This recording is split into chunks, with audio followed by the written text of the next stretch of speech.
بسم الله والحمد لله والصلاة والسلام على سيدنا مولانا رسول الله وعلى آله وصحبه ومن والاه وبعد.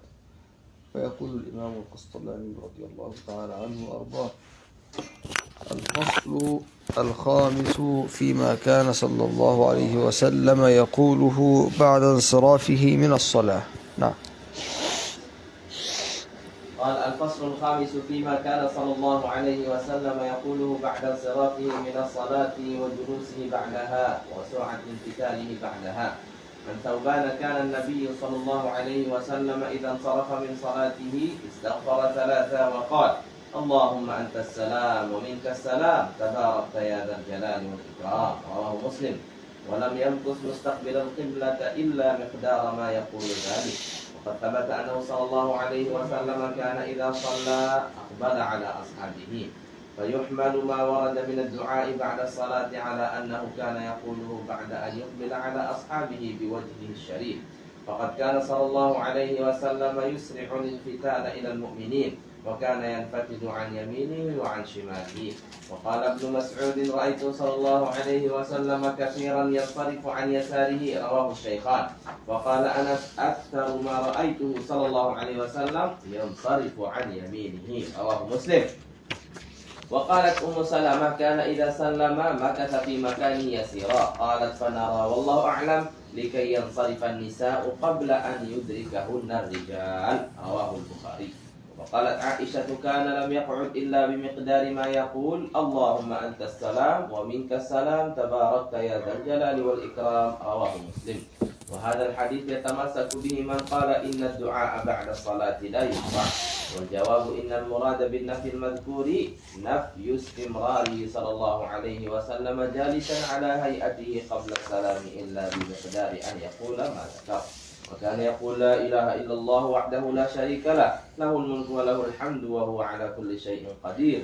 اللهم لا مانع لما أعطيت ولا معطي لما منعت ولا ينفع ذا الجد منك الجد. رواه الشيخان من حديث المغيرة بن شعبة.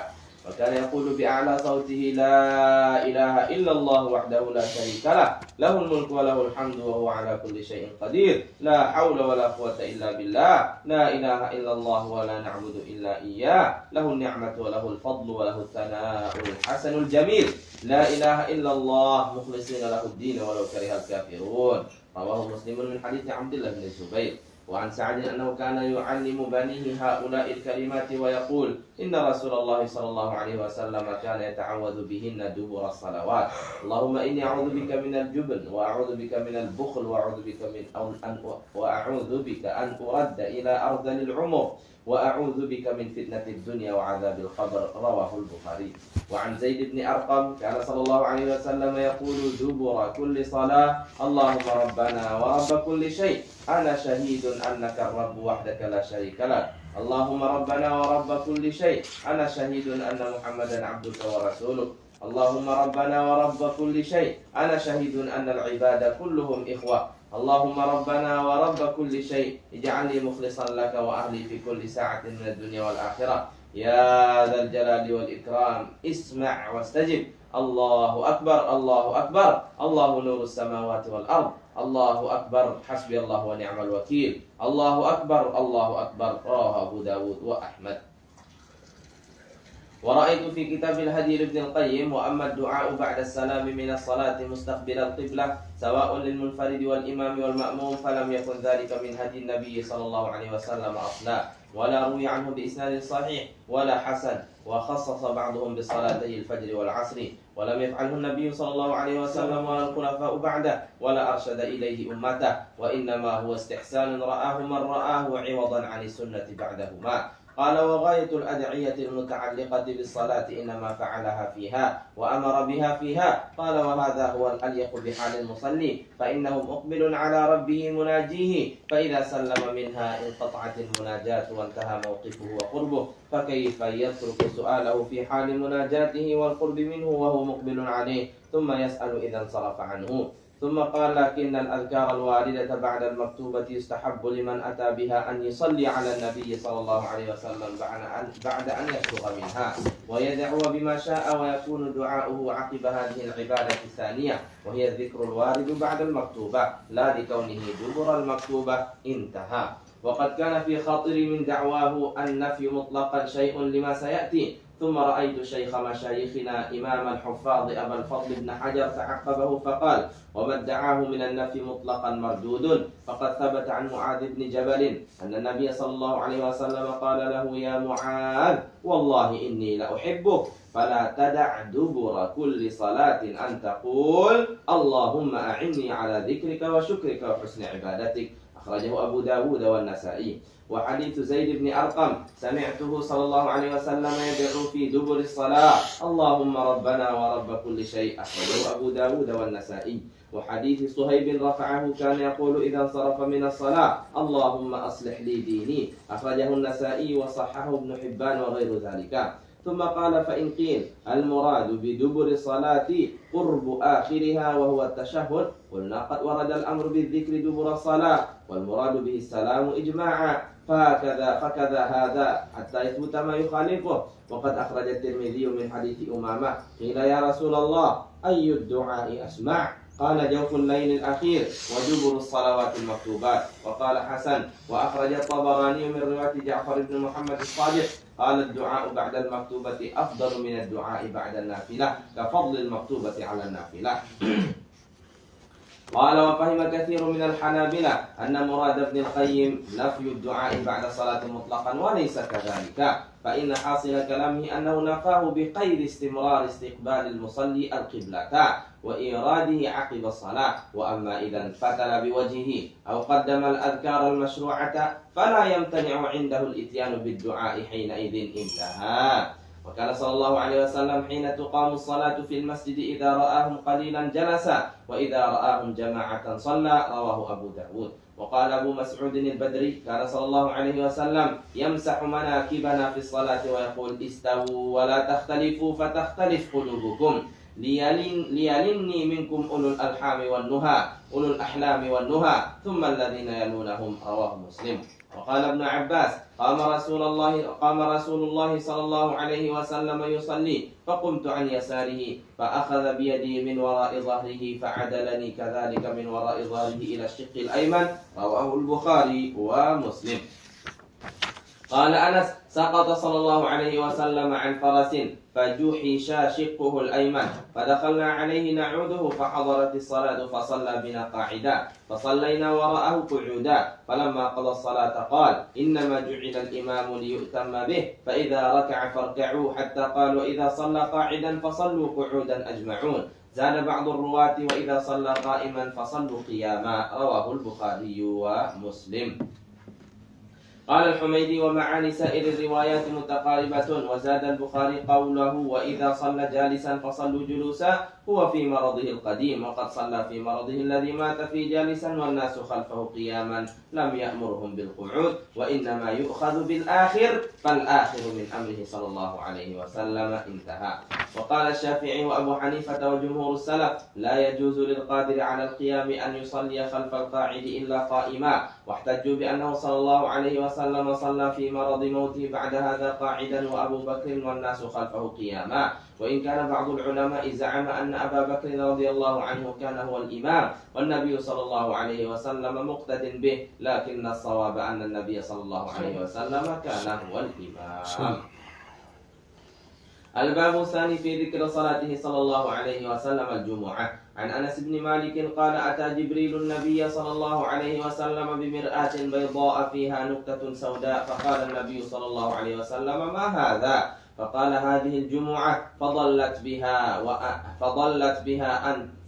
بها أنت وأمتك، الناس لكم فيها تبع، اليهود والنصارى، ولكم فيها خير، ولكم فيها ساعة لا يوافقها عبد مؤمن يدعو الله بخير إلا استجيب له، وهو عندنا يوم المزيد. فقال النبي صلى الله عليه وسلم: يا جبريل وما يوم المزيد؟ فقال: إن ربك اتخذ في الفردوس واديا أفيح فيه كثيب من مسك، فإذا كان يوم الجمعة أنزل الله ما شاء من ملائكته وحوله منابر من نور عليها مقاعد النبيين، وحفت تلك المنابر بمنابر من ذهب مكللة بالياقوت والزمرد عليها الشهداء والصديقون، فجلسوا من ورائهم على تلك الكثب، فيقول الله تعالى أنا ربكم، فقال صدقتكم وعدي فسلوني أعطكم، فيقولون ربنا نسألك رضوانك، فيقول قد رضيت عنكم ولكم ما تمنيتم ولدي مزيد،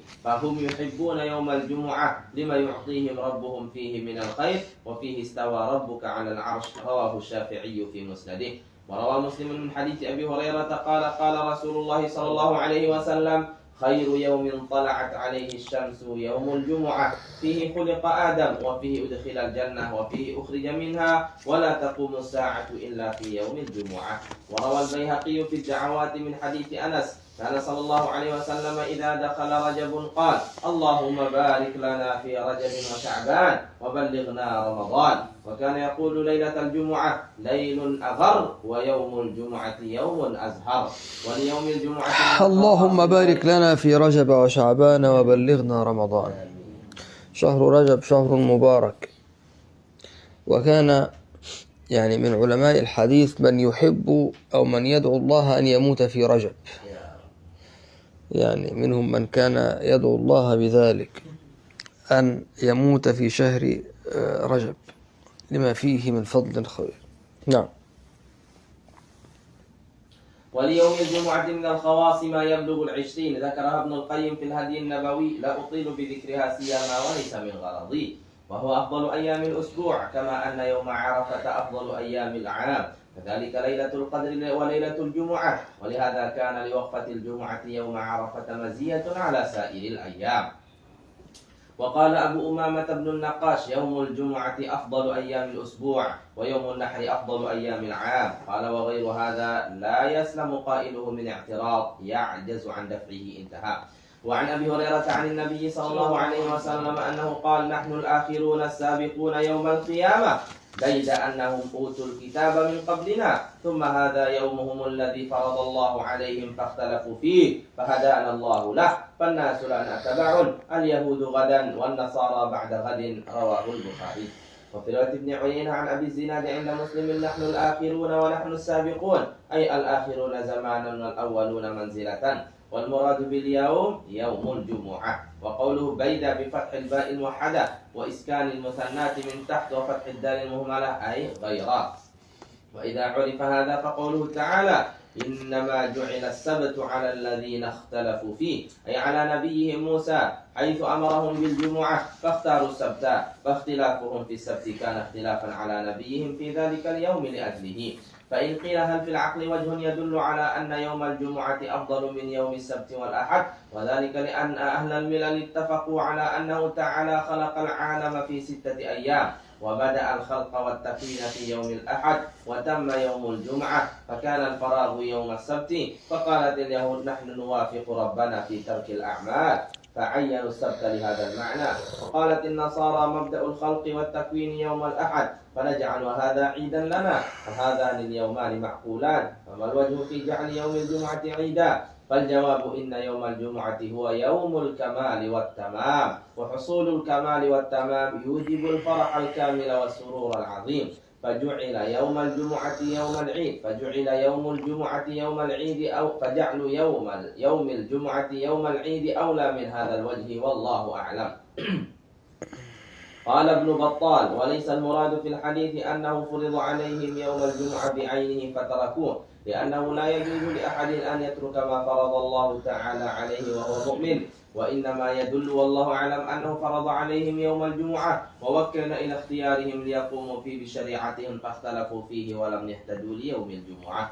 كذا قال. لكن قد روى ابن أبي حاتم عن السدي التصريح بأنه فرض عليهم يوم الجمعة بعينه فأبوا، ولفظه إن الله تعالى فرض على اليهود الجمعة فأبوا، فقالوا يا موسى اجعل لنا يوم السبت، فجعل عليهم، وليس ذلك بعجيب من مخالفتهم، كما وقع لهم في قوله تعالى ادخلوا الباب سجدا وقولوا حطة، وهم القائلون سمعنا وعصينا، ويحتمل قوله فهدانا الله له بأن نص لنا عليه وأن يراد الهداية إلى بالاجتهاد. ويشهد للثاني ما رواه عبد الرزاق بإسناد صحيح عن محمد بن سيرين قال: جمع أهل المدينة قبل أن يقدمها رسول الله صلى الله عليه وسلم جمع أهل المدينة قبل أن يقدمها رسول الله صلى الله عليه وسلم وقبل أن تنزل الجمعة، فقالت الأنصار: إن لليهود يوما يجتمعون فيه كل 7 أيام، وللنصارى مثل ذلك، هلم فلنجعل لنا يوما نجتمع فيه نذكر الله تعالى ونصلي ونشكره. فجعلوه يوم العروبة، واجتمعوا إلى أسعد بن زرارة فصلى بهم يومئذ. وأنزل الله تعالى بعد ذلك: إذا نودي للصلاة من يوم الجمعة. وهذا وإن كان مرسلا فله شاهد بإسناد حسن أخرجه أحمد وأبو داود وابن ماجه وصححه ابن خزيمة من حديث كعب بن مالك قال: كان أول من صلى بنا الجمعة قبل مقدم رسول الله صلى الله عليه وسلم المدينة أسعد بن زرارة. فمرسل ابن سيرين يدل على أن أولئك الصحابة اختاروا يوم الجمعة بالاجتهاد، ولا يمنع ذلك أن النبي صلى الله عليه وسلم علمهم بالوحي وهو بمكة، فلم يتمكن من إقامتها ثم، ولذلك جمع بهم أول ما قدم المدينة. انتهى.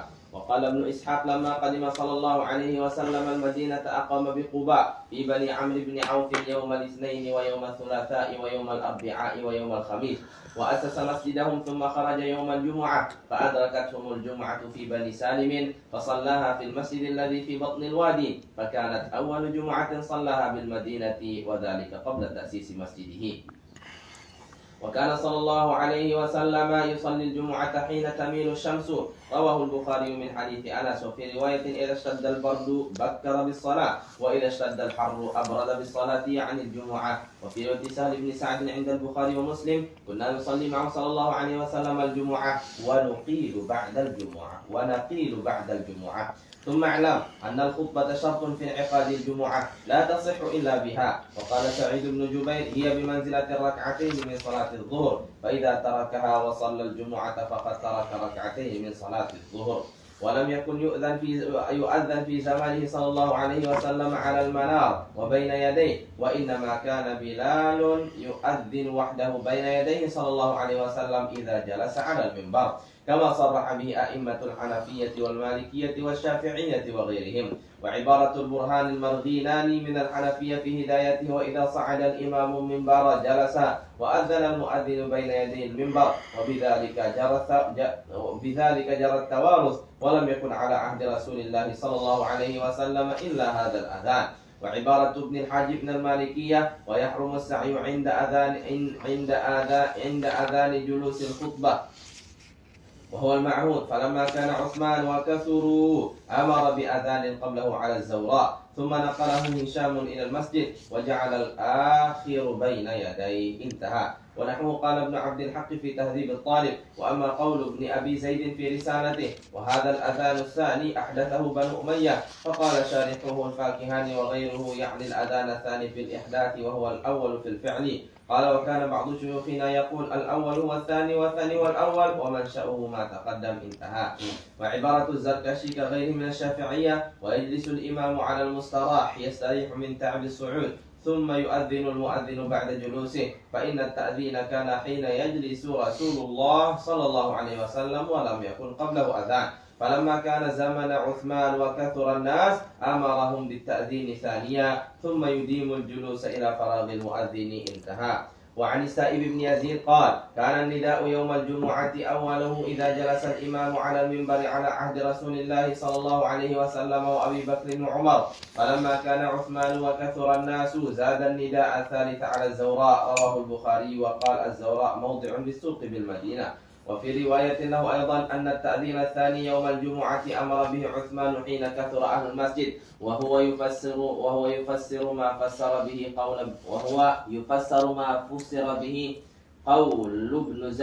قول ابن أبي زيد السابق. وعند ابن خزيمة كان الأذان على عهد رسول الله صلى الله عليه وسلم وأبي بكر وعمر آذانين يوم الجمعة. قال ابن خزيمة: قول آذانين يريد الأذان والإقامة تغليبا أو لاشتراكهما في الإعلام. وللنسائي كان بلال يؤذن إذا جلس النبي صلى الله عليه وسلم على المنبر فإذا نزل أقام. وفي رواية وكيع عن ابن أبي ذئب فأمر عثمان بالأذان الأول، ونحوه للإمام الشافعي من هذا الوجه. قال في فتح الباري: ولا منافاة بينهما، لأنه باعتبار كونه مزيدا يسمى ثالثا، وباعتبار كونه مقدما على الأذان والإقامة يسمى أولا. وأما قوله في رواية البخاري إن التأذين الثاني فمتوجه بالنظر إلى الأذان الحقيقي إلى الإقامة. وقال الشيخ خليل في التوضيح: واختلف النقل هل كان يؤذن بين يديه صلى الله عليه وسلم أو على المنار. الذي نقله أصحابنا أنه كان على المنار، نقله ابن القاسم عن مالك في المجموعة، ونقل ابن عبد البر في كافيه عن مالك أن الأذان بين يدي الإمام ليس من الأمر القديم، وقال غيره أصل الأذان في الجمعة، وكذلك نقل صاحب تهذيب الطالب والمازري. وفي الاستذكار إن هذا اشتبه على بعض أصحابنا فأنكر أن يكون الأذان يوم الجمعة بين يدي الإمام كان في زمنه صلى الله عليه وسلم وأبي بكر وعمر، وأن ذلك حدث في زمن هشام. قالوا هذا قول من قل علمه، ثم استشهد بحديث السائب بن يزيد المروي في البخاري السابق، ثم قال: وقد رفع الإشكال فيه ابن إسحاق عن الزهري عن السائب بن يزيد قال: كان يؤذن بين يدي النبي صلى الله عليه وسلم إذا جلس على المنبر يوم الجمعة وأبي بكر وعمر. انتهى. والحكمة في جعل الأذان في هذا المحل ليعرف الناس بجلوس الإمام على المنبر فينصتون له إذا خطب. قاله المهلب. قال في فتح الباري: وفيه نظر، فإن في سياق محمد بن إسحاق عند الطبراني وغيره في هذا الحديث أن بلالا كان يؤذن على باب المسجد، والظاهر أنه كان لمطلق الإعلام لا لخصوص الإنصات. والذي يظهر أن الناس أخذوا بفعل عثمان في جميع البلاد إذ ذاك لكون كان حينئذ خليفة مطاع الأمر. لكن ذكر الفاكهاني أن أول من أحدث الأذان الأول بمكة الحجاج، وبالبصرة زياد. وفي تفسير جوابر عن الضحاك عن معاذ أن عمر أمر مؤذنين أن يؤذنا للناس الجمعة خارج المسجد حتى يسمع الناس، وأمر أن يؤذن بين يديه كما كان في عهد النبي صلى الله عليه وسلم وأبي بكر. ثم قال عمر: نحن ابتدعناه لكثرة المسلمين. وهذا منقطع بين مكحول ومعاذ ولا يثبت، وقد تواردت الأخبار أن عثمان هو الذي زاده فهو المعتمد. وقد روى عبد الرزاق ما يقوي هذا الأثر عن ابن جريج قال: قال سليمان بن موسى: أول من زاد الأذان بالمدينة عثمان. فقال عطاء: كلا، إنما كان يدعو الناس ولا يؤذن غير أذان واحد. انتهى. لكن عطاء لم يدرك عثمان بن عفان، فرواية من أثبت ذلك عنه مقدمة على إنكاره. ويمكن الجمع بأن الذي كان في زمن عمر بن الخطاب استمر على عهد عثمان، ثم رأى أن يجعله أذانا وأن يكون على مكان عال ففعل ذلك، فنسب إليه لكونه بألفاظ الأذان، وترك ما كان يفعله عمر لكونه مجرد إعلام. وروى ابن أبي شيبة عن ابن عمر قال: الأذان الأول يوم الجمعة بدعة. فيحتمل أن يكون قال ذلك على سبيل الإنكار، وأن يكون أراد به لم يكن في زمنه صلى الله عليه وسلم، لأن كل ما لم يكن في زمنه صلى الله عليه وسلم يسمى بدعة، لكن منها ما يكون حسنا ومنها ما يكون غير ذلك. ثم إن فعل عثمان رضي الله عنه كان إجماعا سكوتيا لأنهم لم ينكروه عليه. وأول جمعة جمع النبي صلى الله عليه وسلم بأصحابه كما قدمناه في حديث الهجرة في بني سالم بن عوف في بطن واد لهم، فخطبهم وهي أول خطبة خطبها بالمدينة، وقال فيها: الحمد لله أحمده وأستعينه وأستغفره وأستهديه وأؤمن به ولا أكفره وأعادي من يكفر به، وأشهد أن لا إله إلا الله وحده لا شريك له، وأشهد أن محمدا عبده ورسوله أرسله بالهدى ودين الحق والنور والموعظة والحكمة على فترة من الرسل وقلة من العلم وضلالة من الناس وانقطاع من الزمان ودنو من الساعة وقرب من الأجل. من يطع الله ورسوله فقد رشد، ومن يعص الله ورسوله فقد غوى وفرط وضل ضلالا بعيدا. أوصيكم بتقوى الله، فإنه خير ما أوصى به المسلم أن يحضه على الآخرة، وأن يأمره بتقوى الله. واحذروا ما حذركم الله من نفسه، فإن توقى الله لمن عمل بها على وجل ومخافة من ربه عون وصدق على ما يبتغون من الآخرة. ومن يصل الذي بينه وبين الله من أمره في السر والعلانية لا ينوي به إلا وجه الله يكن له ذكرا في عاجل أمره وذخرا فيما بعد الموت حين يفتقر المرء إلى ما قدم وما كان مما سوى فذلك يود لو أن بينه وبينه أمدا بعيدا ويحذركم الله نفسه والله رؤوف بالعباد هو الذي صدق قوله وأنجز وعده لا خلف له فإنه يقول ما يبدل القول لدي وما أنا بظلام للعبيد فاتقوا الله في عاجل أمركم وآجله في السر والعلانية فإنه من يتق الله يكفر عنه سيئاته ويعظم له أجرا ومن يتق الله فقد فاز فوزا عظيما وإن تقوى الله توقي مقته وتوقي عقوبته وسقطه وإن تقوى الله تبيض الوجه تبيض الوجه وترضي الرب وترفع الدرجة فخذوا بحظكم ولا تفرطوا في جنب الله فقد علمكم كتابه ونهج لكم سبيله ليعلم الذين صدقوا ويعلم الكاذبين فأحسنوا كما أحسن الله إليكم وعادوا أعداءه وجاهدوا في الله حق جهاده هو اجتباكم وسماكم المسلمين ليهلك من هلك عن بينه ويحيى من حي عن بينه ولا حول ولا قوة إلا بالله فأكثروا ذكر الله واعملوا لما بعد الموت فإنه من يصلح ما بينه وبين الله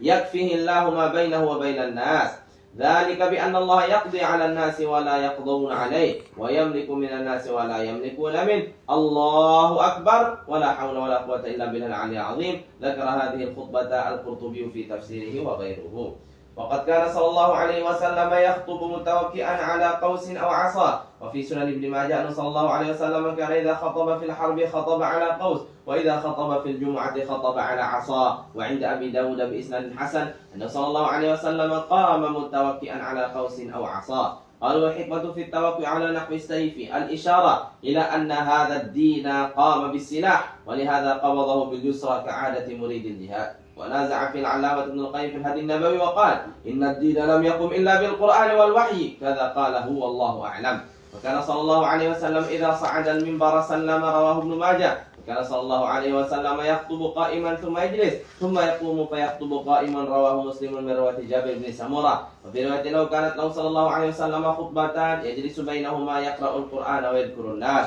ويذكر الناس وفي حديث ابن عمر عند أبي داود كان صلى الله عليه وسلم يخطب خطبتين كان يجلس إذا صعد المنبر حتى يفرغ المؤذن ثم يقوم فيخطب ثم يجلس فيتكلم ثم يقوم فيخطب قال ابن المنذر الذي عليه أهل العلم من علماء الأمصار الخطبة قائمة ونقل غير عن أبي حنيفة أن القيام في الخطبة سنة وليس بواجب وعن مالك الرواية أنه واجب فإن تركه أساء وصحت الخطبة وعن الباقين أن القيام شرط يشترط للقادر كالصلاة واستدلوا بحديث جابر بن سمرة وبمواظبة صلى الله عليه وسلم على القيام وبمشروعية الجلوس بين الخطبتين فلو كان القعود مشروعا في الخطبتين ما احتيج إلى الفصل بالجلوس ولأن الذي نقل عنه الجلوس هو معاوية كان معذورا فعند ابن أبي شيبة من طريق الشعبي أن معاوية إنما خطب قاعدا لما كثر شحم بطنه واستدل الشافعي لوجوب الجلوس بين الخطبتين بما تقدم وبمواظبة النبي صلى الله عليه وسلم على ذلك مع قوله صلوا كما رأيتموني أصلي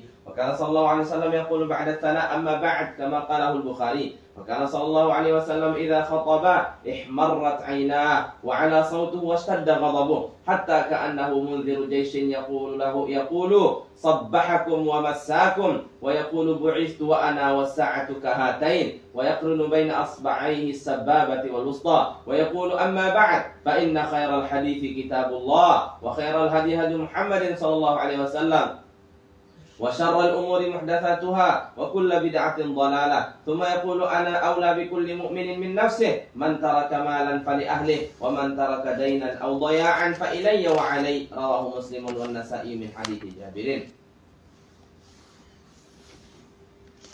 وفي رواية كانت خطبة صلى الله عليه وسلم يوم الجمعة يحمد الله ويثني عليه ثم يقول على أثر ذلك وقد علا صوته وذكر نحوه في أخرى كان يخطب الناس بحمد الله ويثني عليه بما هو أهله ثم يقول من يهدي الله فلا مضل له ومن يضلل فلا هادي له وخير الحديث كتاب الله ثم ذكر نحو ما تقدم. وعن أم هشام بنت حارثة بن النعمان قالت ما أخذت قاف والقرآن المجيد إلا عن رسول الله صلى الله عليه وسلم يقرأها كل جمعة على المنبر إذا خطب الناس. رواه مسلم.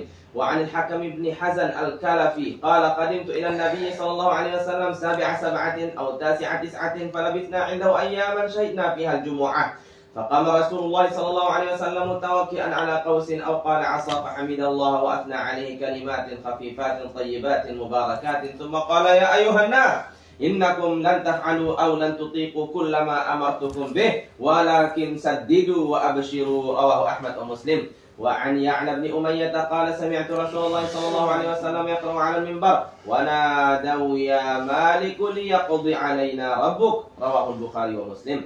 وعن أبي الدرداء قال خطبنا رسول الله صلى الله عليه وسلم يوم الجمعة فقال توبوا إلى الله قبل أن تموتوا وبادروا بالأعمال الصالحة قبل أن تشتغلوا وصلوا الذي بينكم وبين ربكم تسعدوا وأكثروا الصدقة ترزقوا وأمروا بالمعروف تخصبوا وانهوا عن المنكر تنصروا يا أيها الناس إن أكيسكم أكثركم ذكرا للموت وأكرمكم أحسنكم استعدادا له ألا وإن من علامات العقل التجافي عن دار الغرور والإنابة إلى دار الخلود والتزود لسكن القبور والتأهب ليوم النشور. رواه ابن ماجه من حديث جابر بن عبد الله مختصرا بنحوه.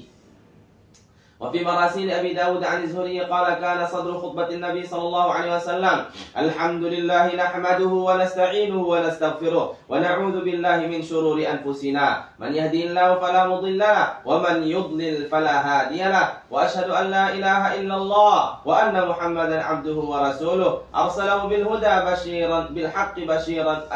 بالحق بشيرا ونذيرا بين يدي الساعة من يطع الله ورسوله فقد رشد ومن يعصهما فقد غوى. نسأل الله ربنا أن يجعلنا ممن يطيعه ويطيع رسوله ويتبع رضوانه ويجتنب سخطه. وعنده أيضا عنه قال بلغنا عن رسول الله صلى الله عليه وسلم أنه كان يقول إذا خطب كل ما هو آت قريب لا بعد لما هو آت يريد الله أمرا ويريد الناس أمرا ما شاء الله كان ولو كره الناس ولا مبعد لما قرب الله ولا مقرب لما بعد الله لا يكون شيء إلا بإذن الله عز وجل. وقال جابر كان صلى الله عليه وسلم إذا خطب يوم الجمعة يقول بعد أن يحمد الله ويصلي على أنبيائه أيها الناس إن لكم معالم فانتهوا إلى معالمكم وإن لكم نهاية فانتهوا إلى نهايتكم إن العبد المؤمن بين مخافتين أجل قد مضى لا يدري ما الله قاض فيه وبين أجل قد بقي لا يدري ما الله صانع فيه فليأخذ العبد من نفسه لنفسه ومن دنياه لآخرته ومن الشبيبة قبل الكبر ومن الحياة قبل الممات والذي نفسي بيده ما بعد الموت من مستعتب وما بعد الدنيا من دار إلا الجنة أو النار. أقول قولي هذا وأستغفر الله العظيم لي ولكم.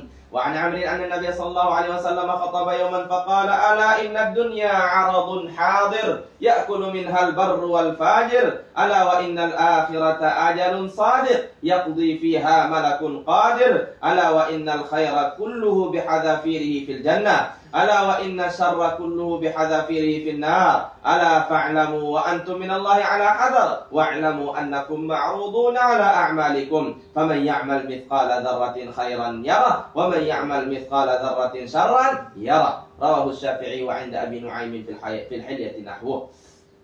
واختلف هل يجب الإنصات ويمنع من جميع أنواع الكلام حال الخطبة أم لا؟ وعن الشافعي في المسألة قولان مشهوران وبناهما بعض الأصحاب على الخلاف في أن الخطبتين بدل عن الركعتين أم لا، فعلى الأول يحرم لا على الثاني، والثاني هو الأرجح عندهم، فمن ثم أطلق من أطلق منهم إباحة الكلام حتى شنع من شنع عليه من المخالفين. وعن أحمد أيضا روايتان وعنهما أيضا التفرقة بين من يسمع الخطبة وبين من لا يسمعها. وأغرب ابن عبد البر فنقل الإجماع على وجوب الإنصات على من سمعهما إلا عن قليل من التابعين. ودخل سليك الغطفاني وهو صلى الله عليه وسلم يخطب فقال صلى الله عليه وسلم صليت؟ قال لا. قال قم فاركع ركعتين. رواه البخاري ومسلم وأبو داود. واستدل به على أن الخطبة لا تمنع الداخل من صلاة تحية المسجد، وتعقب بأن واقعة عين لا عموم لها، ويحتمل اختصاصها بسليك. ويدل عليه قول في حديث أبي سعيد عند أهل السنن: جاء رجل النبي صلى الله عليه وسلم يخطب في هيئة بذة فقالوا أصليت؟ قال لا. قال صل ركعتين. وحض الناس على صدقة الحديث فأمر أن يصلي ركعتين ليراه بعض الناس وهو قائم فيتصدق عليه. وورد أيضا ما يؤيد الخصوصية وهو ما أخرج ابن حبان وقول صلى الله عليه وسلم لسليك في آخر الحديث: لا تعودن لمثلها. ومما يضاعف الاستدلال به على جواز التحية في تلك الحالة أنهم أطلقوا أن التحية تفوت بالجلوس، فهذا ما اعتل به من طعن في الاستدلال بهذه القصة على جواز التحية، وكله مردود، لأن الأصل عدم الخصوصية، والتعليل بكونه صلى الله عليه وسلم قصد التصدق عليه لا يمنع القول بجواز التحية، فإن المانعين منها لا يجيزون التطوع لعلة التصدق. قال ابن المنير: لو ساغ ذلك لساغ مثله في التطوع عند طلوع الشمس وسائر الأوقات المكروهة ولا قائل به. ومما يدل على أن أمره بالصلاة لم ينحصر في قصد التصدق معاودته صلى الله عليه وسلم بأمره بالصلاة في الجمعة الثانية بعد أن حصل له في الجمعة الأولى ثوبان تصدق بهما عليه، فدخل بهما في الثانية فتصدق بأحدهما فنهى صلى الله عليه وسلم عن ذلك.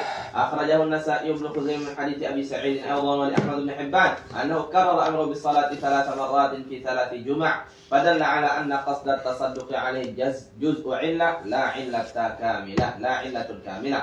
وأما إطلاق من أطلق أن التحية تفوت بالجلوس فقد حكى النووي في شرح مسلم عن المحققين أن ذلك في حق العامل والعالم، أما الجاهل والناس فلا. وحال هذا الداخل محمولة في المرة الأولى على أحدهما، وفي المرتين الأخيرتين على النسيان. والحامل للمانعين على التأويل المذكور أنهم زعموا أن ظاهره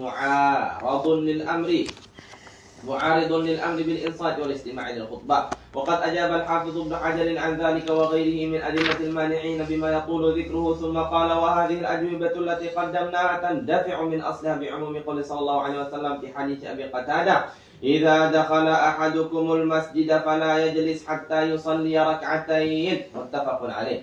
قال: وورد أخص منه في حال الخطبة، ففي رواية شعبة عن عمرو بن دينار قال: سمعت جابر بن عبد الله يقول: قال رسول الله صلى الله عليه وسلم وهو يخطب: إذا جاء أحدكم والإمام يخطب أو قد خرج فليصلي ركعتين، متفق عليه.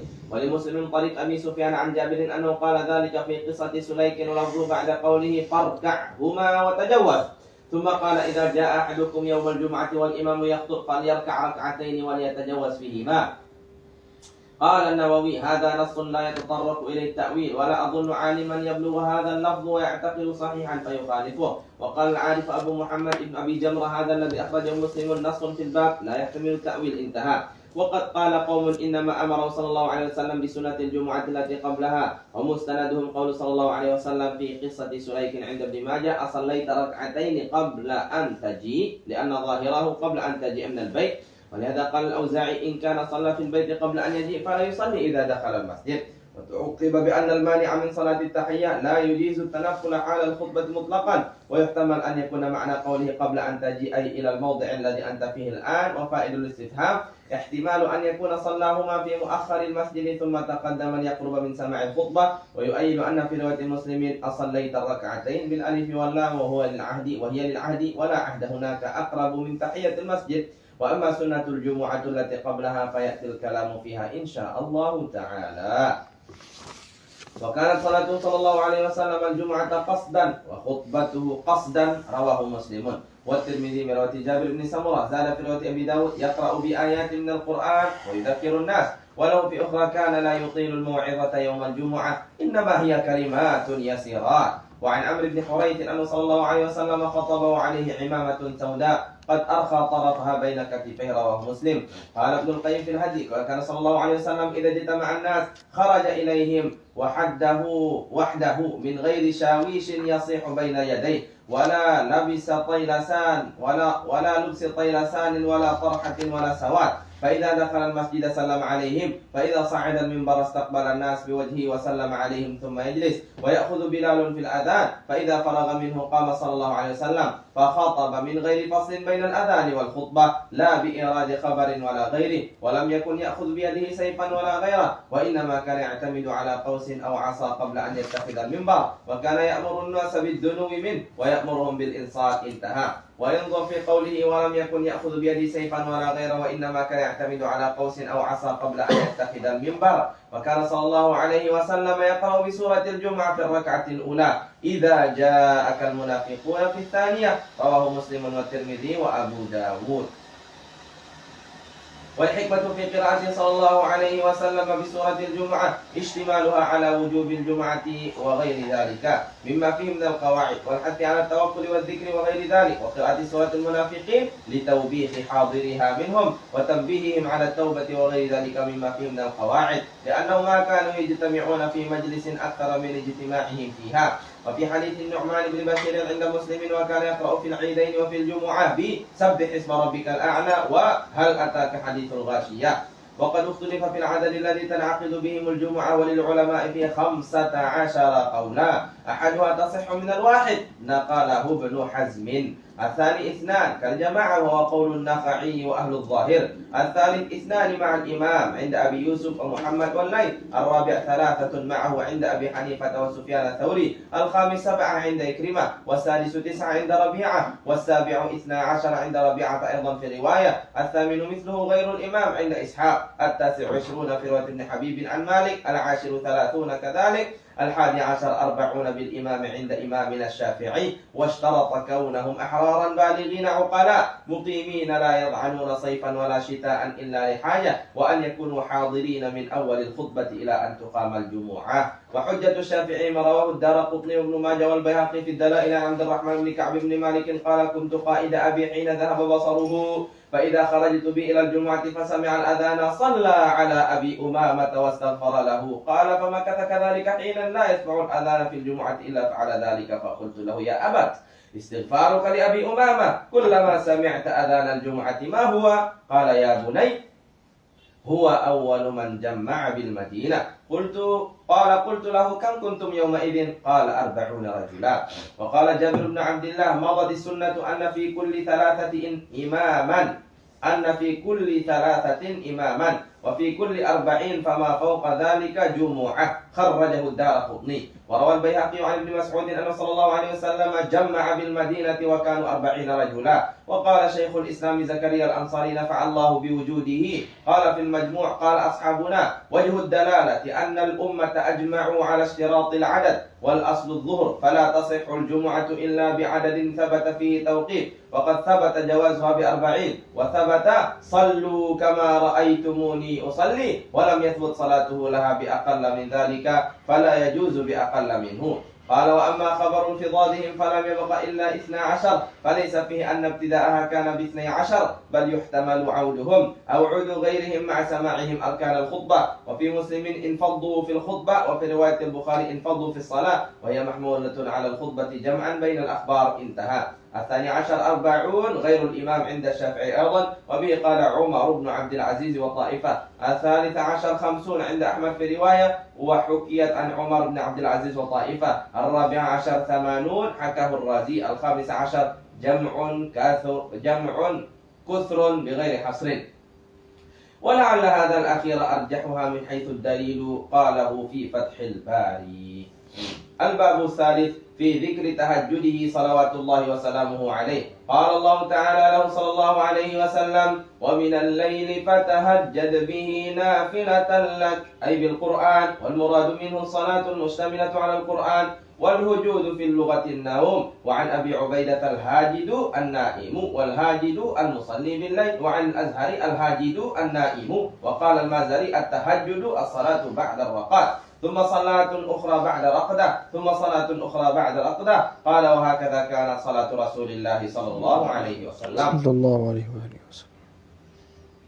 وقوله نافلة لك أي عبادة زائدة في فرائضك. ويمكن نصرة هذا القول بأن قوله تهجد أمر، وصيغة الأمر للوجوب، فوجب كون هذا التهجد واجبا. وروى الطبري عن ابن عباس أن النافلة للنبي صلى الله عليه وسلم خاصة لأنه أمر بقيام الليل وكتب عليه لأنه أمر بقيام الليل وكتب عليه دون أمته وإسناده ضعيف. وقيل معناه زيادة لك خاصة لأن تطوع غيره يكفر ما على صاحبه من ذنب وتطوعه هو صلى الله عليه وسلم يقع خالصا له لكونه لا ذنب عليه. فكل طاعة يأتي بها صلى الله عليه وسلم سوى المكتوبة إنما تكون لزيادة الدرجات وكثرة الحسنات، ولهذا سمي نافلة بخلاف الأمة فإن لهم ذنوبا محتاجة إلى الكفارات، فهذه الطاعات يحتاجون إليها لتكفير الذنوب والسيئات. وروى مسلم من طريق سعد بن هشام عن عائشة قالت إن الله افترض قيام الليل في هذه السورة تعني يا أيها المزمل، فقام نبي الله صلى الله عليه وسلم وأصحابه حوله حتى أنزل في آخر هذه السورة التخفيف وصار قيام الليل تطوعا بعد فريضة. وروى محمد بن نصر في قيام الليل من طريق سماك عن ابن عباس شهيدا لحديث عائشة في أن بين الإيجاب والنسخ سنة. وحكى الشافعي عن بعض أهل العلم أن آخر السورة نسخ افتراض قيام الليل إلا ما تيسر منه ثم نسخ فرض ذلك بالصلوات الخمس.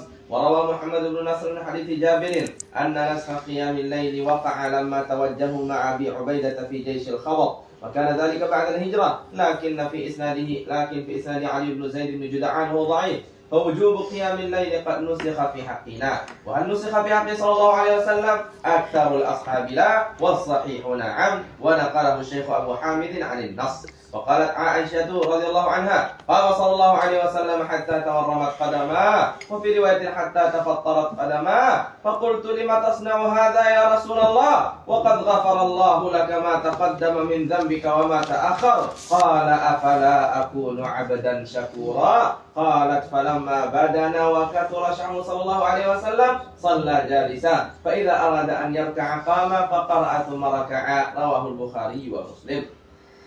والفاء في قول أفلا أكون للسببية وهي عن محذوف تقدير أترك تهجدي فلا أكون عبدا شكورا، والمعنى إن المغفرة سبب لكون التهجد شكرا فكيف أتركه. قال ابن بطال في هذا الحديث أخذ الإنسان على نفسه بالشدة في العبادة وإن أضر ذلك ببدنه، لأنه إذا فعل ذلك مع علم بما سبق له فكيف بمن لا يعلم، فضلا عمن لم يأمن أنه استحق النار. انتهى. ومحل ذلك كما قال الحافظ ابن حجر في فتح الباري ما لم يفض ذلك إلى الملال، لأن حال النبي صلى الله عليه وسلم كانت أكمل الأحوال، فكان لا يمل من عبادة ربه وإن أضر ذلك ببدنه، بل صح أنه صلى الله عليه وسلم قال وجعلت قرة عيني في الصلاة، كما أخرجه النسائي من حديث أنس. فأما غير صلى الله عليه وسلم فإذا خشي الملل ينبغي له ألا يكد نفسه، وعليه يحمل قول صلى الله عليه وسلم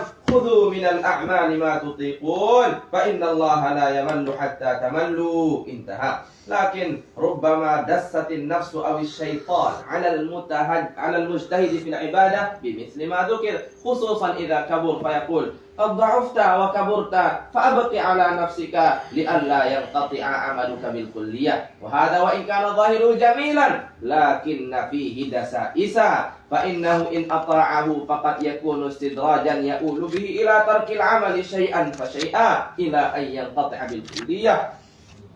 وما ترك سيد المرسلين المغفور له شيئا من عمله بعد كبره. نعم كان يصلي بعض ورده جالسا بعد أن كان يقوم حتى تفطرت قدماه، فكيف بمن أثقلت ظهره الذنوب والأوزار ولا يأمن عذاب النار أن يغفل حال شيبته ويتوانى عند ظهور شيبه. فينبغي للإنسان أن يستعد قبل حلول مشيبه. اغتنم 5 قبل 5 شبابك قبل هرمك، فإن من شاب فقد لاح صبح سواد ليل شعره. وقد قال تعالى منذرا لمن يدخل في الصباح إن موعدهم الصبح أليس الصبح بقريب، فكيف بقرب من دخل في الصباح وظهر كوكب نهاره في أفق رأسه ولاح. قال القرطبي ظن من سأله صلى الله عليه وسلم عن سبب تحمله المشاقة في العبادة أنه إنما يعبد الله خوفا من الذنوب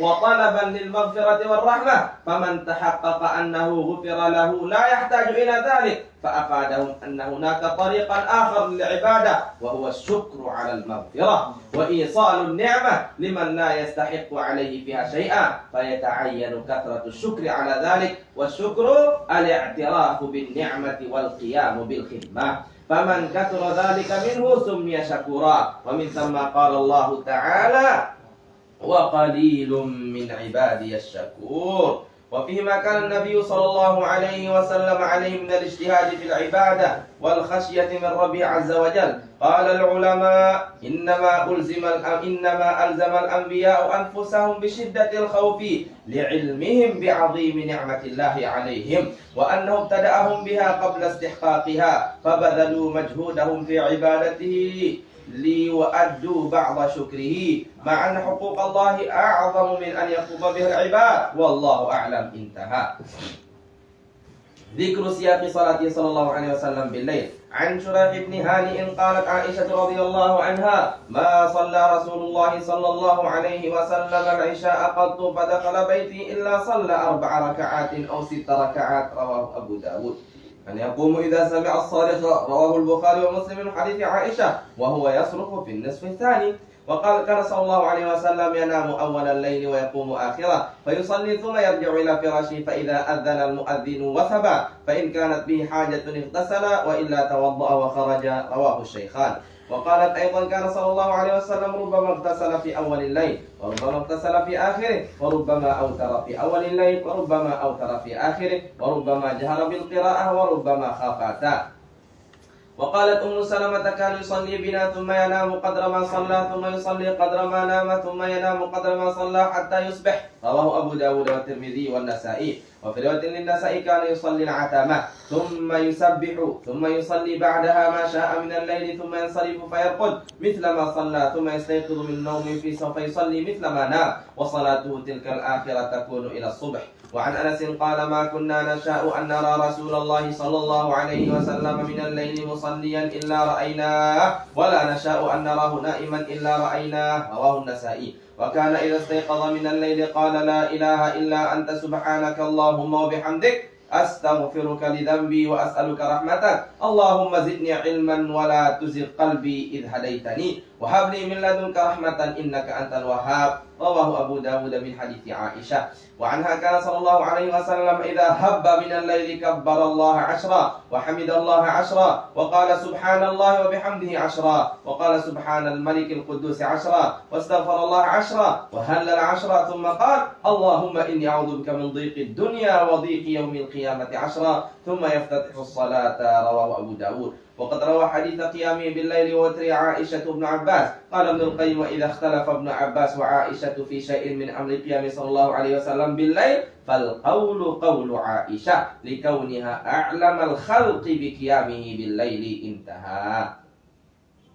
فأما حديث ابن عباس فرواه البخاري ومسلم بلفظ بت عند خالتي ميمونة ليلة والنبي صلى الله عليه وسلم عندها، فتحدث النبي صلى الله عليه وسلم مع أهله ساعة ثم رقدا، فلما كان ثلث الليل الآخر أو نصفه قعد ينظر إلى السماء فقرأ إن في خلق السماوات والأرض واختلاف الليل والنهار حتى ختم السورة، ثم قال إلى القربة فأطلق شناقها ثم صب في الجفنة ثم توضأ وضوءا حسنا بين الوضوءين لم يكثر وقد أبلغا، فقام فصلى فقمت وتوضأت فقمت عن يساره فأخذ بأذني فأدارني عن يمينه فتتامت صلاته 13 ركعة ثم اضطجع فنام حتى نفخ، وكان إذا نام نفخ فآذنه بلال الصلاة فصلى ولم يتوضأ، وكان يقول في دعاء اللهم اجعل في قلبي نورا وفي بصري نورا وفي سمعي نورا وعن يميني نورا وعن يساري نورا وفوقي نورا وتحتي نورا وأمامي نورا وخلفي نورا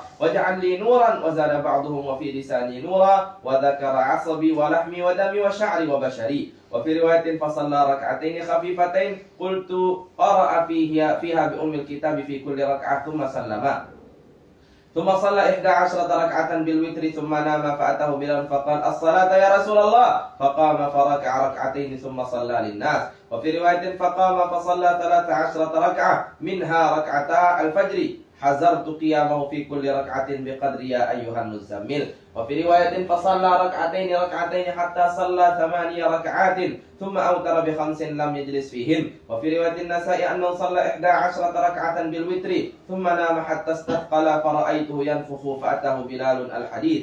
وفي أخرى له فتوضأ واستاك ويقرأ هذه الآية حتى فرغ منها إن في خلق السماوات والأرض ثم صلى ركعتين ثم عاد فنام حتى سمعت نفخه ثم قام فتوضأ واستاك ثم صلى ركعتين ثم نام ثم قام فتوضأ واستاك وصلى ركعتين وأوتر ب3. ولمسلم فاستيقظ فتسوك وتوضأ ويقول إن في خلق السماوات والأرض حتى ختم السورة ثم قام فصلى ركعتين أطال فيهما القيام والركوع والسجود ثم انصرف فنام حتى نفخ ثم فعل ذلك 3 مرات ب6 ركعات كل ذلك يستاك ويتوضأ ويقرأ هذه الآيات ثم أوتر ب3. وأما حديث عائشة فعن سعد بن هشام قال انطلقت إلى عائشة فقلت يا أم المؤمنين أنبئيني عن خلق رسول الله صلى الله عليه وسلم. قالت ألست تقرأ القرآن؟ قلت بلى. قالت كان خلقه القرآن. قلت يا أم المؤمنين أنبئيني عن وتر رسول الله صلى الله عليه وسلم. فقالت كنا نعد له صلى الله عليه وسلم سواكه وطهوره فيبعث الله متى شاء أن يبعثه من الليل فيتسوق ويتوضأ ويصلي 9 ركعات لا يجل ولا يجلس فيها إلا في 8 فيذكر الله ويحمده ويدعوه ثم ينهض ولا يسلم فيصلي 9 ثم يقعد فيذكر الله ويحمده ويدعوه ثم يسلم تسليما يسمعنا ثم يصلي ركعتين بعدما يسلم وهو قاعد فتلك 11 ركعة يا بني فلما أسن وأخذه اللحم أوتر ب7 وصنع في الركعتين مثل صنيعه في الأول فتلك 9 يا بني. رواه مسلم. وللنساء كنا نعد له سواكه وطهوره فيبعثه الله لما شاء أن يبعثه من الليل فيستاك ويتوضأ ويصلي 9 ركعات ولا يجلس فيهن إلا عند 8 ويحمد الله تعالى ويصلي على نبيه ويدعو بينهن ولا يسلم ثم يصلي ويقعد ويحمد الله تعالى ويصلي على نبيه ثم يسلم تسليما يسمعنا ثم يصلي ركعتين وهو قاعد. زاد في أخرى فتلك 11 ركعة يا بني. فلما أسن صلى الله عليه وسلم وأخذه اللحم أوتر ب7 ثم صلى ركعتين وهو جالس بعدما سلم فتلك 9 أي بني. وفي رواية أنه فصلى 6 ركعات يخيل إلي أنه سوى بينهن في القراءة والركوع والسجود ثم يوتر بركعة ثم يصلي ركعتين وهو جالس ثم يضع جنبه. وعن عائشة كان رسول الله صلى الله عليه وسلم إذا قام من الليل افتتح صلاته بركعتين خفيفتين. رواه مسلم وأحمد. وعنها كان صلى الله عليه وسلم يصلي فيما بين أن يفرغ من صلاة العشاء إلى الفجر 11 ركعة ويسلم من كل ركعتين ويوتر ب1 فيسجد السجدة من ذلك قدر ما يقرأ أحدكم 50 آية قبل أن يرفع رأسه. فإذا سكت المؤذن من صلاة الفجر وتبين لنا الفجر قام فركع ركعتين خفيفتين ثم اضطجع على شقه الأيمن حتى يأتيه المؤذن للإقامة. رواه أبو داود. وعنها قالت كان يصلي 13 ركعة يوتر من ذلك ب5 ولا يجلس في شيء إلا في آخرها. رواه البخاري ومسلم. وفي البخاري عن مسروق سألت عائشة عن صلاة رسول الله صلى الله عليه وسلم فقالت 7 و9 و11 سوى ركعتي الفجر. وعنده أيضا عن القاسم بن محمد عنها كان صلى الله عليه وسلم يصلي من الليل 13 ركعة منها الوتر وركعة الفجر.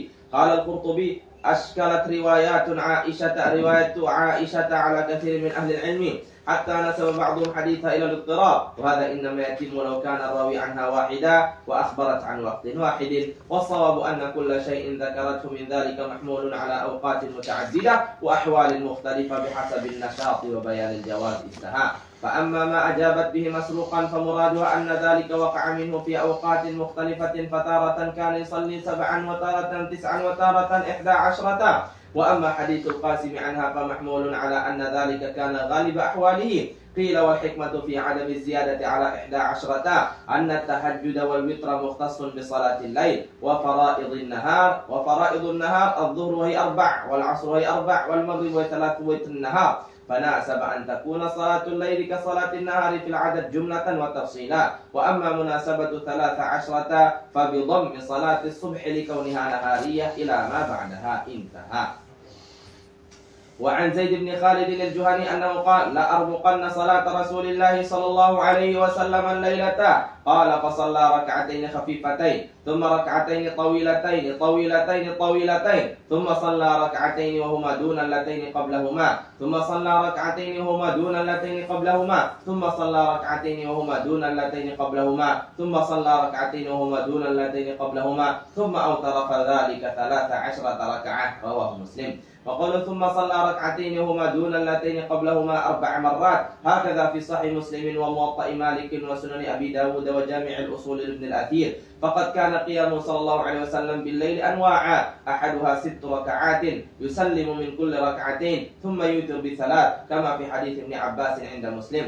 ثانيها أنه كان يفتتح صلاته بركعتين خفيفتين ثم يتم ورده 11 ركعة يسلم من كل ركعتين ويوتر بركعة رواه البخاري ومسلم من حديث عائشة. ثالثها 13 كذا رواه مسلم من حديث زيد بن خالد الجهني. رابعها 8 ركعات يسلم من كل ركعتين ثم يوتر ب5 سردا متوالية لا يجلس إلا في آخرهن رواه البخاري ومسلم من حديث ابن عباس. خامسها 9 ركعات لا يجلس فيها إلا في الثامنة فيذكر الله ويحمده ويدعوه ثم ينهض ولا يسلم فيصلي 9 ثم يقعد فيحمده ويدعوه ثم يسلم ثم يصلي ركعتين بعدما يسلم قاعدا رواه مسلم من حديث عائشة. سادسها يصلي 7 كالتسع ثم يصلي بعد ركعتين جالسا رواه مسلم أيضا من حديثها. سابعها كان يصلي مثنى ثم يتر ب3 لا يفصل بينهن رواه أحمد عنها. ثامنها ما رواه الناس عن حذيفة أنه صلى مع رسول الله صلى الله عليه وسلم في رمضان فركع فقال في ركوع سبحان ربي العظيم مثل ما كان قائما ثم جلس يقول ربي اغفر لي فما صلى إلا 4 ركعات حتى جاء بلال يدعو إلى الغداء. ورواه أبو داود ولفظ أنه رأى النبي صلى الله عليه وسلم يصلي من الليل فكان يقول الله أكبر 3 ذو الملكوت والجبروت والكبرياء والعظمة ثم استفتح فقرأ البقرة ثم ركع فكان الركوع نحوا من قيامه وكان يقول في الركوع سبحان ربي العظيم ثم رفع رأسه من الركوع فكان قيامه نحوا من ركوعه يقول لربي الحمد ثم سجد فكان سجوده نحوا من قيامه وكان يقول في سجوده سبحان ربي الأعلى ثم رفع رأسه من السجود وكان يقعد فيما بين السجدتين نحوا من سجوده وكان يقول ربي اغفر لي فصلى 4 ركعات فقرأ فيهم البقرة وآل عمران والنساء والمائدة أو الأنعام شك شعبة. ورواه البخاري ومسلم بلفظ صليت مع رسول الله صلى الله عليه وسلم ذات ليلة فافتتح البقرة فقلت يركع عند 100 ثم مضى فقلت يصلي بها في ركعة فمضى فقلت يركع بها ثم استفتح النساء فقرأها ثم افتتح آل عمران فقرأها يقرأ مترسلا إذا مر بآية فيها تسبيح سبح وإذا مر بسؤال سأل وإذا مر بتعوذ تعوذ ثم ركع فجعل يقول سبحان ربي العظيم فكان ركوعه نحو قيامه ثم قال سمع الله لمن حمده زاد في رواية ربنا لك الحمد ثم قام قياما طويلا قريبا مما ركع ثم سجد فقال سبحان ربي الأعلى فكان سجوده قريبا من قيامه. وزاد النسائي لا يمر بآية تخويف أو تعظيم الله عز وجل إلا ذكره. وقد كانت هيئة صلاته صلى الله عليه وسلم 3 أحدها أنه كان أكثر صلاته قائمة فعن حفصة قالت ما رأيت صلى الله عليه وسلم صلى في سبحته قاعدا حتى كان قبل وفاته بعام فكان يصلي في سبحته قاعدا. الحديث رواه أحمد ومسلم والنسائي وصححه الترمذي. الثاني كان يصلي قاعدا ويركع قاعدا رواه البخاري ومسلم وغيرهما من حديث عائشة بلفظ وإذا قرأ وهو قاعد ركع وسجد وهو قاعد. الثالث كان يقرأ قاعدا فإذا بقي يسير من قراءته قام فركع قائما رواه مسلم من حديث عائشة ولفظه إن رسول الله صلى الله عليه وسلم كان يصلي جالسا ويقرأ وهو جالس فإذا بقي من قراءته قدر ما يكون 30 آية أو 40 آية قام وقرأ وهو قائم ثم ركع ثم سجد ثم يفعل في الركعة الثانية مثل ذلك. وعائشة كان صلى الله عليه وسلم يصلي متربعا رواه الدارقطني وكان صلى الله عليه وسلم يصلي ركعتين بعد الوتر جالسا تارة وتارة أخرى وتارة يقرأ فيه وهو جالس فإذا أراد أن يركع قام فركع. قالت عائشة كان يوتر ب1 ثم يركع ركعتين يقرأ فيهما وهو جالس فإذا أراد أن يركع قام فركع رواه ابن ماجه. وعن أبي أمامة أن رسول الله صلى الله عليه وسلم كان يصلي ركعتين بعد الوتر وهو جالس يقرأ فيهما إذا زلزلت والكافرون، رواه أحمد. واختلف في هاتين الركعتين فأنكرهما مالك وكذا النووي في المجموع، وقال أحمد لا أفعله ولا أمنعه، انتهى. والصواب أنه مما فعلهما بيانا لجواز الصلاة بعد الوتر وجواز الصلاة جالسا، ولفظة كان لا تفيد دواما ولا أكثرية هنا، وغلط من ظنهما سنة راتبة، فإنه صلى الله عليه وسلم ما داومهما، ولا تشبه السنة بالفرض حتى يكون للوتر صلاة بعده. وأما قيامه صلى الله عليه وسلم ليلة النصف من شعبان فعن عائشة رضي الله عنها قالت قام رسول الله صلى الله عليه وسلم من الليل فصلى فأطال السجود حتى ظننت أنه قد قبض، فلما رأيت ذلك قمت حتى حركت إبهامه فتحرك فرجعت، فلما رفع رأسه من السجود وفرغ من صلاته قال يا عائشة أو يا حميراء أظننت أن النبي صلى الله عليه وسلم قد خاس بك؟ قلت لا والله يا رسول الله، ولكني ظننت أنك قد قبضت لطول سجودك. فقال أتدرين أي ليلة هذه؟ قلت الله ورسوله أعلم. قال هذه ليلة النصف من شعبان، إن الله عز وجل يطلع على عباده ليلة النصف من شعبان فيغفر للمستغفرين ويرحم المسترحمين ويؤخر أهل الحقد كما هم، رواه البيهقي من طريق العلاء بن الحارث عنها، وقال هذا مرسل جيد، يعني أن العلاء لم يسمع من عائشة.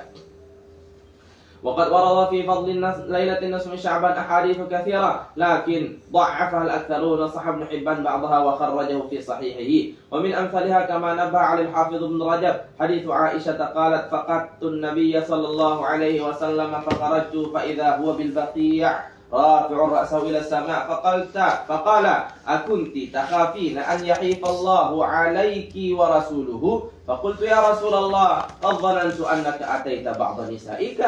فقال إن الله تعالى ينزل ليلة النصف من شعبان إلى سماء الدنيا فيغفر لأكثر من عدد شعر غنم كلب، رواه أحمد. وقال الترمذي إن البخاري ضعفه. وفي سنن ابن ماجه بإسناد ضعيف عن علي مرفوعا إذا كان ليلة النصف من شعبان فقوموا ليلها وصوموا نهارها، فإن الله تعالى تنزل فيه لغروب الشمس إلى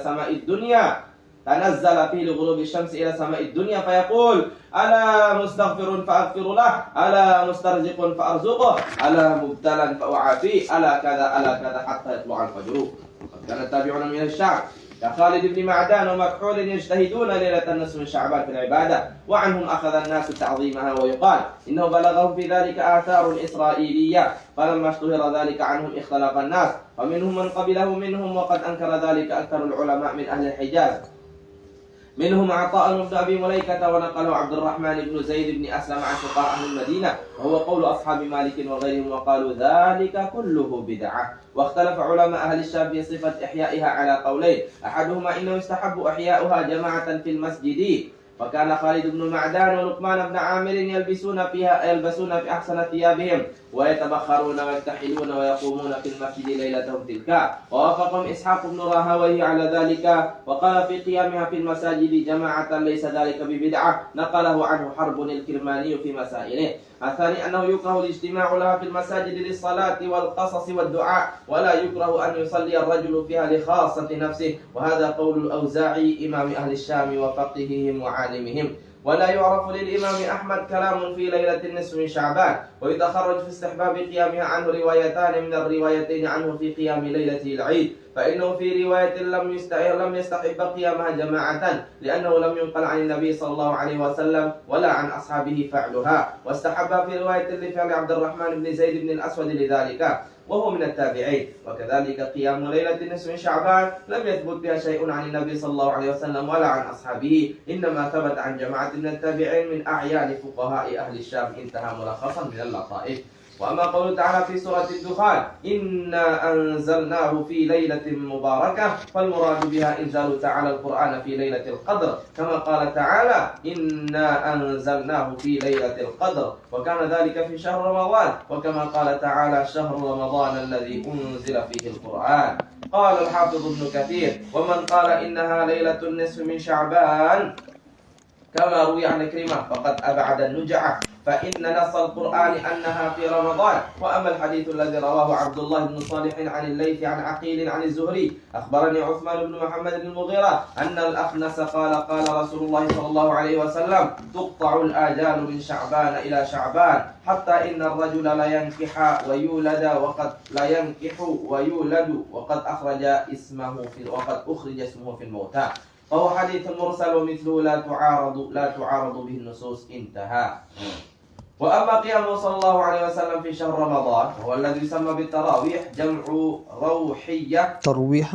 جمع ترويحة وهي المرة الواحدة من الراحة، وسمي بذلك لأنهم أول ما اجتمعوا عليها كانوا يستريحون بين كل تسليمتين. فعائشة كان رسول الله صلى الله عليه وسلم إذا دخل العشر الأواخر من رمضان أحيا الليل وأيقظ أهله وجد وشد المئزر. رواه البخاري ومسلم وأبو داود النسائي. ولمسلم قال كان صلى الله عليه وسلم يجتهد في رمضان ما لا يجتهد في غيره، وفي العشر الأخير منه ما لا يجتهد في غيره. وفي رواية الترمذي كان يجتهد في العشر الأواخر منه ما لا يجتهد في غيره. وعنه أن رسول الله صلى الله عليه وسلم صلى في المسجد فصلى بصلاته ناس ثم صلى من القابلة فكثر الناس ثم اجتمعوا من الليلة الثالثة فلم يخرج إليهم رسول الله صلى الله عليه وسلم. فلما أصبح قال قد رأيت الذي صنعتم ولم يمنعني من الخروج إليكم إلا أني خشيت أن تفرض عليكم وذلك في رمضان. رواه البخاري ومسلم وأبو داود. وفي رواية البخاري ومسلم أن صلى الله عليه وسلم خرج من جوف الليل فصلى في المسجد فصلى رجال بصلاته فأصبح الناس يتحدثون بذلك فاجتمع أكثر منهم فخرج صلى الله عليه وسلم في الليلة الثانية فصلوا بصلاته فأصبح الناس يذكرون ذلك فكثر أهل المسجد من الليلة الثالثة فخرج فصلوا بصلاته. فلما كان في الليلة الرابعة عجز المسجد عن أهله فلم يخرج إليه صلى الله عليه وسلم فانطفق رجال منهم يقولون الصلاة فلا يخرج إليهم حتى خرج لصلاة الفجر. فلما قضى الفجر أقبل على الناس ثم تشهد فقال أما بعد إنه لم يخفى علي شأنكم الليلة ولكني خشيت أن تفرض عليكم صلاة الليل فتعجزوا عنها. وفي رواية بنحوه معناه مختصرا قال وذلك في رمضان. قال في فتح الباري ظاهر الحديث أنه صلى الله عليه وسلم توقع ترتب افتراض الصلاة بالليل جماعة على وجود المواظبة عليها. وفي ذلك إشكال بناه بعض المالكية على قاعدتهم في أن الشروع ملزم وفي نظر. وأجاب المحب الطبري أنه يحتمل أن يكون الله عز وجل أوحى إلي إنك إن واظبت على هذه الصلاة معهم افترضتها عليهم فأحب التخفيف عنهم. وقيل خشي أن يظن أحد من الأمة من مداومته عليها الوجوب.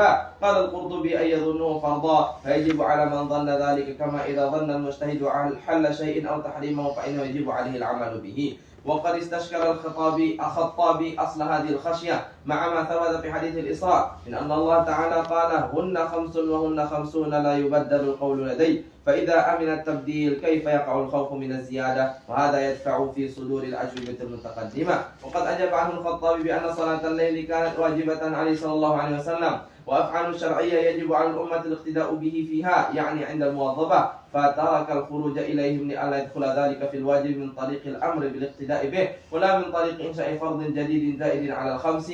وهذا كما يوجب المرء على نفسه صلاة نذر فتجب عليه ولا يلزم من ذلك زيادة فرض في أصل الشرع. قال في احتمال آخر وهو أن الله تعالى فرض صلاة 50 ثم حط معظمها بشفاعة نبيه صلى الله عليه وسلم فإذا عادت الأمة فيما استوهب لها والتزمت ما استعفى لهم النبي صلى الله عليه وسلم منه لم يستنكر أن يثبت ذلك فرضا عليهم.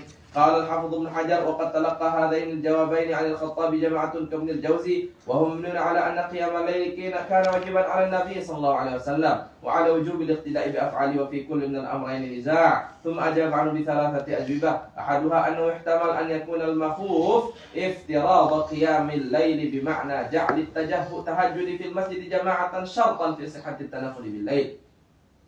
قال ويومئ إليه قول في حديث زيد بن ثابت حتى خشيت أن يكتب عليكم ولو كتب عليكم ما قمتم به فصلوا أيها الناس في بيوتكم فمنعهم من التجمع في المسجد إشفاقا عليه من اشتراطه وآمن مع إذنه في المواظبة على ذلك في بيوتهم من افتراضه عليهم. وثانيها أن يكون المخوف افتراض قيام الليل على الكفاية لا على الأعيان فلا يكون ذلك زائدا على 5 بل هو نظير ما ذهب إليه قوم في العيد ونحوها. وثالثها يحتمل أن يكون المخوف افتراض قيام رمضان خاصة، فقد وقع في حديث الباب أن ذلك كان في رمضان، وفي حديث سفيان بن حسين خشيت أن يفرض عليكم قيام هذا الشهر. قال فعلى هذا يرتفع الإشكال، لأن قيام رمضان لا يتكرر كل يوم في السنة، فلا يكون ذلك قدرا زائدا على الخمس. وأقوى هذه الأجوبة الثلاثة في نظري الأول.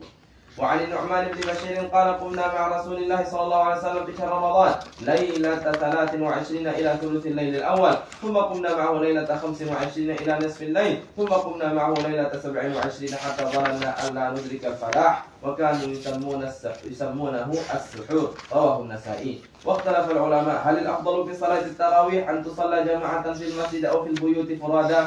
فقال الشافعي وجمهور أصحابه وأبو حنيفة وبعض المالكية وغيرهم أفضل صلاتها جماعة، كما فعل عمر بن الخطاب والصحابة، واستمر عمل المسلمين عليه لأنه من الشعائر الظاهرة فأشبه صلاة العيد. فإن قلت قد ذكرت أن الحافظ ابن حجر حمل قول صلى الله عليه وسلم إني خشيت أن تفرض عليكم على التجميع في المسجد، وقال إن أقوى الأوجه، فالجواب أن صلى الله عليه وسلم لما مات حصل الأمن من ذلك، ورجح عمر التجميع لما في الاختلاف من افتراق الكلمة، ولأن الاجتماع على واحدة أنشط لكثير من المصلين. وقال مالك أبو يوسف وبعض الشافعي وغيرهم الأفضل صلاتها فرادى في البيوت، لقول صلى الله عليه وسلم أفضل صلاة المرء في بيته إلا المكتوبة. قال وإنما فعلها صلى الله عليه وسلم في المسجد لبيان الجواز أو لأنه كان معتكفا.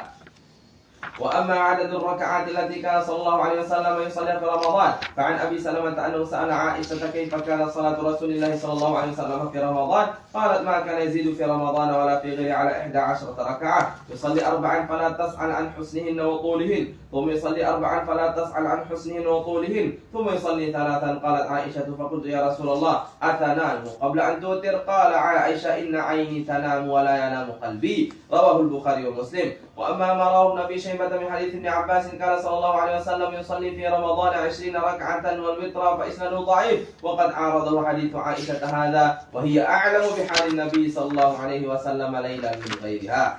وقد كان الأمر في زمن صلى الله عليه وسلم استمر على أن كل واحد يقوم في رمضان في بيت منفردا حتى انقضى صدر من خلافة عمر. وفي البخاري أن عمر خرج ليلة في رمضان إلى المسجد فإذا الناس أوزاع متفرقون، يصلي الرجل لنفسه ويصلي الرجل فيصلي بصلاته الرهط، فقال عمر إني لو جمعت هؤلاء على قارئ واحد لكان أجمع، ثم عزم فجمعهم على أبي بن كعب، ثم خرج ليلة أخرى والناس يصلون بصلاة قارئهم، قال عمر نعمة البدعة هذه، والتي تنامون عنها أفضل من التي تقومون، يريد آخر الليل، وكان الناس يقومون أولا. وإنما اختار أبيا لأنه كان أقرأهم كما قال عمر. وروى سعيد بن منصور